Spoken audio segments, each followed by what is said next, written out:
This is a You Are Not a Frog quick dip, a tiny taster of the kinds of things we talk about on our full podcast episodes. I've chosen today's topic to give you a helpful boost in the time it takes to have a cup of tea, so you can return to whatever else you're up to, feeling energised and inspired. For more tools, tips and insights to help you thrive at work, don't forget to subscribe to You Are Not a Frog wherever you get your podcasts. I heard a physio talking the other day about runners, and she was saying that she had this patient that came to see her, and he'd hurt his knee, and he'd been to see quite a few other physios recently. He'd had several different injuries, and he said to her, "Oh, you know what? I've seen every single physio under the sun around here." He said, "But I guess I'm a runner. It's just normal for me to be injured." And she said to him, "Hang on a sec. It is not normal to be injured. It might be common, but it's not normal." And when I heard her talking about that, I immediately thought about healthcare professionals and stress.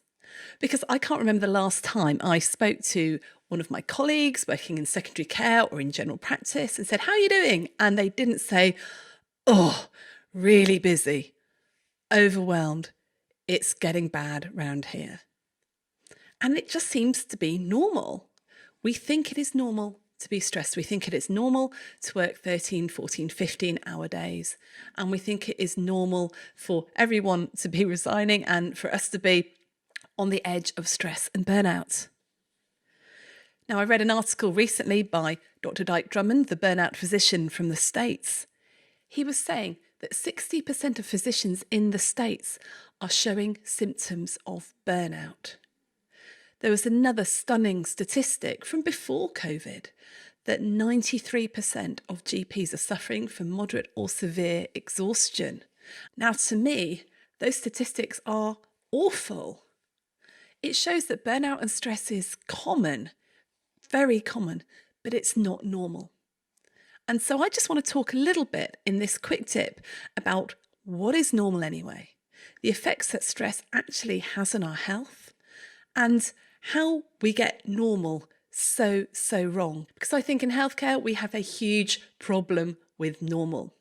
You may feel as a healthcare professional that you have that constant feeling of low-grade anxiety, that you're living from one holiday to the next holiday and you just about manage to de-stress on holiday before you go straight back into it.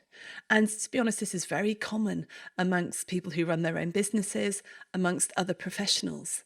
But just because it's common, it doesn't mean that it's good for us. We know that stress causes all sorts of problems, particularly chronic stress. We know that when we have high circulating cortisol, it's really bad for our immune system.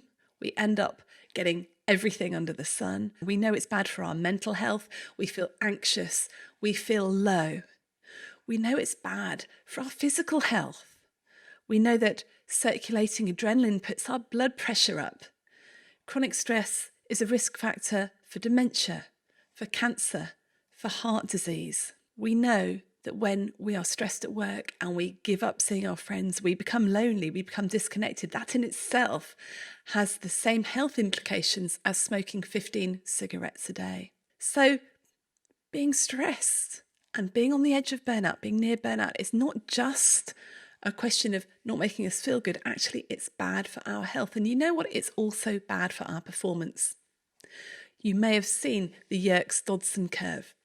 This is based on work from the 1920s published in the Harvard Business Review. And it basically shows what happens to a human being, their performance under increasing pressure. So if you think of pressure being along the x-axis and performance being along the y-axis, as pressure increases, our performance starts to increase. I know that I need some deadlines to get things done. And I know that if my son is lying on the sofa all day with nothing to do, he will get less than nothing done. But as our performance increases, it doesn't increase in a linear fashion. At some point, it will stop. And at one point, you'll be at peak performance with peak pressure. In an ideal world, the line would keep going upwards, but it doesn't. It starts to plateau off, and then you actually start to drop in terms of performance, where you start to perform badly, you start to become ill, you might even be affecting other people. And we know why this happens. There have been so many different studies about pressure, about performance, about focus. We know that after about 10 hours of focusing at work, you're pretty much good for nothing. So increasing pressure, increasing stress is bad for us physically. It's also bad for our performance. And we also know that doctors who are heading towards burnout have a 63% higher chance of making a medical error. So this is also about patient safety. Yet we think it's normal to be stressed and on the edge of burnout. I think sometimes it's quite helpful to understand the difference between stress and burnout, and this is how I think of it. Stress is a very high energy situation. You're going. There's a lot of thoughts going on. You're fueled by adrenaline. You're fueled by your cortisol. You're constantly thinking about things. You're working harder and harder to get everything done, and your mind is racing at 100 miles an hour. Now, burnout is very different. It's when your get up and go has literally got up and gone. It has left the building and you feel utter exhaustion because you've literally burnt out your hypothalamic pituitary axis. So utter exhaustion. You then lose your empathy. Now, Dr. Catherine Hickman talked very succinctly about how she noticed she was burnt out and the lack of empathy she had when she was burnt out several years ago. She tells this story about being right in the middle of burnout and going to pick up her daughter from nursery. And as she went to pick up her daughter, one of the teachers came up to her and said to her, "Oh, Dr. Hickman, we're really sorry, but somebody's bitten your daughter on the nose." And Catherine says she recalls vividly her first thought was not, "Oh my goodness, darling, how are you?" Her first thought was, "Oh, another thing I've got to sort out." So if that's you, if you find that you're seeing patients and you're thinking, "Oh, just another thing I've got to sort out." If you find that your responses to your colleagues are not ones of compassion and empathy, but it's just, "Oh, here we are, another issue. I'm dreading this. I really can't be bothered." Then have a think to yourself, am I on the edge of burnout here? And then the third symptom of burnout is poor performance. So a perceived poor performance, but I think, and we can see from the stress curve, that if you are under increased pressure for too long, then actually you will burn out. You will have poor performance. So it's a feeling of poor performance, and then there is actual poor performance. And burnout syndrome is now an ICD classified disease by the WHO. It is caused by workplace. So no, it is not normal to constantly be stressed and to be working on the edge of burnout, even if it is common for doctors and other healthcare professionals. Another problem that we have with normal is our own response. I remember a few months ago coaching a GP, middle-aged man, and he was really upset. He was leading a practice, they couldn't recruit people, he hadn't had a day off 4 months. He was working every hour God sends. He did not know how the practice was going to survive. And his mental health had really deteriorated. He was feeling awful because of the stress he was under. And I distinctly remember him just saying to me, "What is wrong with me? Why can't I cope?" I thought to myself, oh my goodness, only a doctor would say that. With everything else being so tricky, what do? We blame ourselves. We say it's because I can't cope. But actually, it's not just doctors. I remember in a training session, I was talking about the effects of stress on the brain. I was talking about the stress curve and what happens to us under increasing stress, because stress has a huge effect on our brain. Firstly, it interferes with your prefrontal cortex. So you can't think straight. Your prefrontal cortex is responsible for laying down memories, retrieving memories, for making decisions, for impulse control, and under increased circulating cortisol, it ceases to function properly. Plus, if you've got too many things going on in your prefrontal cortex, just like a computer, it will crash. So you're not getting early dementia, you've just got too much going on. So your prefrontal cortex stops working well, you become much more labile, much more emotional, because circulating cortisol also shrinks your hippocampus, which is responsible for emotional regulation. And you become much, much more reactive to threat and to stress, because cortisol increases the size of your amygdala. That's your threat detection system, which responds to a physical threat, a hierarchical threat, or a group threat, the threat of upsetting people. And very quickly, you go into your fight, flight, or freeze zone. So you're very, very quickly triggered there when you're under increased stress. So no wonder we perform badly. No wonder we suffer from anxiety. No wonder we can't cope when we are under all that pressure. It's not that you can't cope, it's normal. It is a normal physiological reaction. So in this training session, where I was talking about all this, I noticed that a woman had run out of the room. And when I finished the little bit that I was doing, she came back and I went to talk to her. I said, "What's going on with you? Are you okay?" She said, "I'm sorry I had to leave the room." She said, "I've just been off sick with stress and burnout. And the reason I had to leave, I was so relieved when you told me that. I thought there was something wrong with me. Now I realise there wasn't anything wrong with me. It was a normal reaction." And for her, just realising that it was a normal reaction was hugely releasing. It's not something wrong with you. It's not that you are acopic or weak. It is that you are under stress and strain that physiologically we were not built to cope with. So the two problems with normal we've got, A, thinking that it's normal to be under this amount of pressure, to be coping with this much work. It's just normal in our jobs. It is not normal, it is common.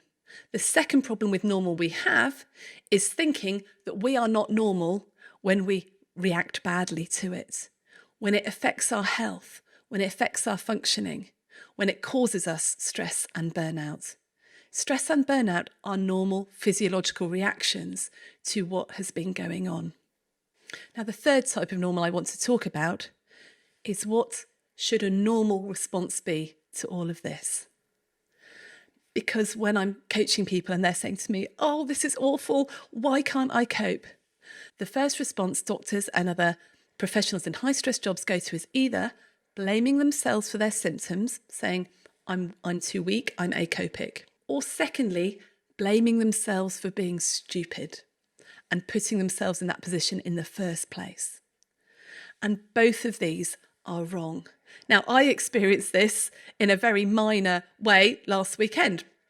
Those of you that are regular listeners to the podcast will know that I've taken up ice skating with my daughter and off I go every Sunday morning. Now, in a bit of stupidity at the end of my lesson last Sunday, I thought I had mastered this swanky new move, so off I went to the teacher to show them, got my foot caught, fell over backwards, and I have snapped my fibula. So I currently have a broken ankle and I'm stuck at home. And what was my first response? Well, apart from, ouch, get me off the ice, I think I've done something really bad to my foot. My first response was, I'm so stupid. I'm so stupid. What was I doing? Why did I do that? Why did I decide to show off? Why am I even ice skating? I shouldn't be doing it at my age. I should really give this up. I've been so idiotic. I've put myself in this position, and I was sat there and I was utterly, crazily blaming myself for what had happened. What is wrong with us? We blame ourselves for having the symptoms. Luckily, I didn't blame my leg for snapping, but I blame myself for putting myself in that situation. But I'd chosen to do that. I'd chosen to do ice skating knowing what the risks are. You know, guys, we choose to do these jobs of ours. We knew when we trained as doctors or nurses, we knew it was going to be tough. And that's fine. That doesn't mean that it's our fault when the job is so tough and so overwhelming that it causes us to become ill. It is not your fault. So we've got to stop with the self-blame and instead flip into kindness and self-compassion. So when we spot some of the signs and some of the symptoms of burnout and stress, now these may be that we are more reactive than usual. It may be that we're a bit more snappy. It may be that we find we're losing our empathy. It may be that we're feeling really, really exhausted, or we can't sleep, or we can't switch off. When we recognise those signs in ourselves, the first thought should not be, what is wrong with you? Why can't you cope? Or you're so stupid for putting yourself in this situation. The first thought should be, poor you, look what you're coping with. No wonder you're feeling like that. A bit of kindness, a bit of self-compassion. What would you say to your best friend? I bet it wouldn't be what currently goes through your head. So respond with kindness and compassion, not self-blame and negative self-talk.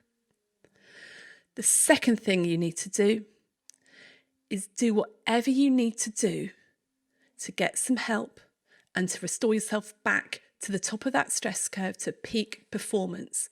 Ask yourself, what do I need right now?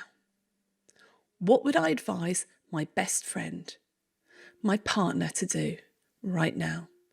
It may just be take the evening off. It might be go for a run. It might be have a bath, but it might be go and see your own GP. It might be go to practitioner health. It might be phone a friend and discuss what you need to do next. So what I want you to do is have a look at the stress curve that I've put as a free download in the show notes for this podcast. So either you can print it off or look at it on the screen and then just draw a curve on a piece of paper. I'd like you to answer a few questions. I'd like to ask you, where are you right now on this stress curve? The next question is, how will you know when you're starting to slip off peak performance on the stress curve? What are your early warning signs? What are you going to do about it? Because it's a lot easier to prevent burnout than it is to treat it when you're in burnout. And side note, if you are in burnout, then you need to take some time off. You need to take some time away to rest, to recuperate and get some treatment, whatever you need. And then you will need to reset, because you cannot go back into exactly the same environment doing exactly the same thing, because if you always do what you've always done, you're always going to get what you've always got. That is really, really important. It's like having lead poisoning, going off somewhere, drinking fresh water, then coming back and drinking the water again. It's going to affect you in the same way unless you have made some changes. You're going to need to get some help with that. If you think you're starting to slip off the stress curve, I'd like you to list some of the factors which are causing that. What factors are contributing to where you are right now on the stress curve? And then finally, are there any quick wins? Is there anything that you can do about that right now that will get you back to peak performance? And long term, what do you need to do to make sure you're not slipping down that stress curve? And just remember that normal is not pretending that everything is okay. Normal is not being superhuman. Normal is reacting appropriately to the stress that you're under. And normal is working in an environment in which you are able to thrive, not just survive. Thanks for listening. Don't forget, we provide a self-coaching CPD workbook for every episode. You can sign up for it via the link in the show notes. And if this episode was helpful, then please share it with a friend. Get in touch with any comments or suggestions at hello@youarenotafrog.com. I love to hear from you. And finally, if you're enjoying the podcast, please rate it and leave a review wherever you're listening. It really helps. Bye for now.